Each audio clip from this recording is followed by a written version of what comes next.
just wonderful weather. It's a great time. Come on out. Thanks.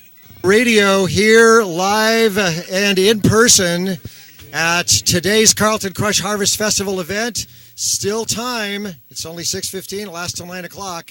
And great music, great wine, and great fellowship, great entertainment. All kinds of good things going on.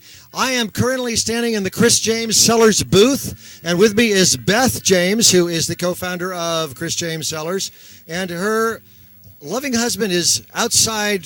I'm going to try to beckon him in here in a minute. He's the winemaker, but it's all right. So, Beth, we talked earlier today, but it's so exciting to see how your day's gone. You've had people lined up here most of the day. And what have you been pouring today? Well, let me grab my list.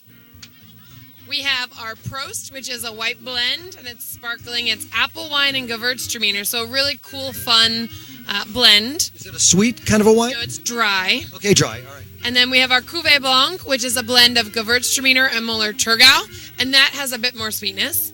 Then we have our Estate Sauvignon Blanc. We have about an acre of it on our vineyard, and it's got a little bit more sweetness.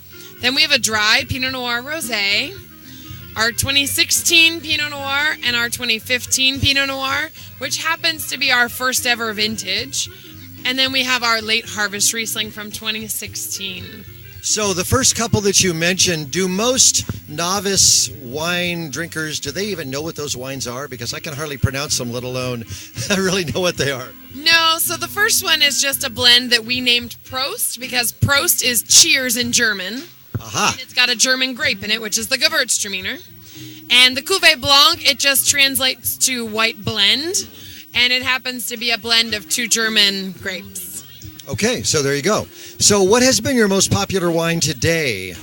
Today, I believe the Sauvignon Blanc has been our most popular today.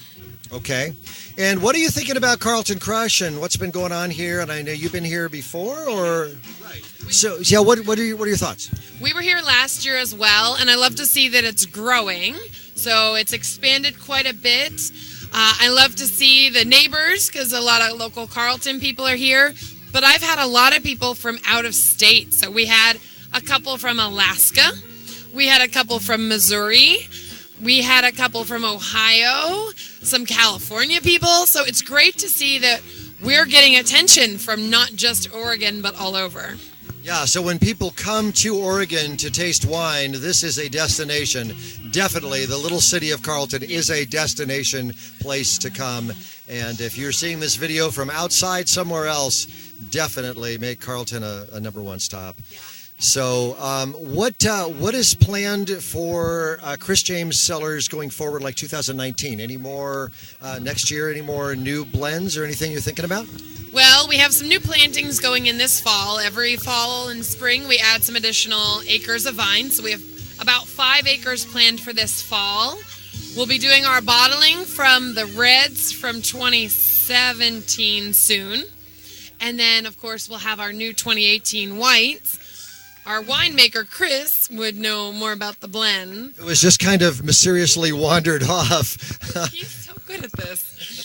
So it's all whatever his brain comes up with. We've done some really fun stuff in the past with our Prost, and we have an orange wine.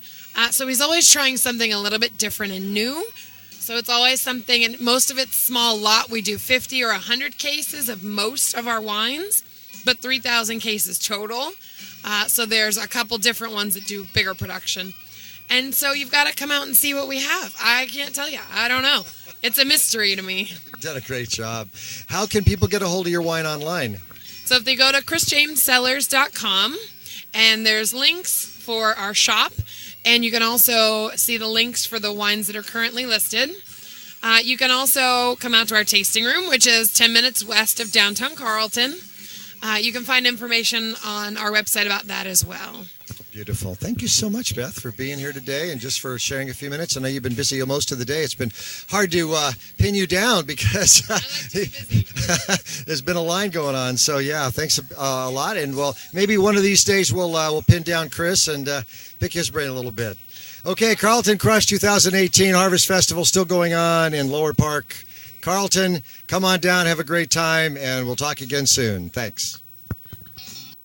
He went to Fort Knox, Kentucky for one-station unit training. And if you go to Fort Knox for one station unit training, you're going to be one of two things. You're going to be a tanker, or you're going to be a U.S. Army Cavalry Scout. Anthony Justison was a U.S. Army Cavalry Scout. The cavalry has been the linchpin of the United States military since day one. When the Indians we were fighting, who'd they call? They called the damn cavalry. That's what they called him. And he wasn't just in the cavalry, he's a cavalry scout. And then he went to airborne school, and he was stationed with the 82nd Airborne Division out of Fort Bragg, North Carolina. And then he was sent overseas, where he did what he always did. He looked out for people. What the cavalry does, they're the eyes and ears of the commander. The commander has him go out and look, and he looks at the terrain, he looks at the obstacles, he looks at enemy movement, positions, weather conditions, whatever he has to do to let them know what's happening. And one day on patrol, Tony, stepped on an IED, and it took his life. He was doing what Patty was afraid he would do. Put himself in the line of fire before somebody else. Anthony Justison was a son, and he was a brother.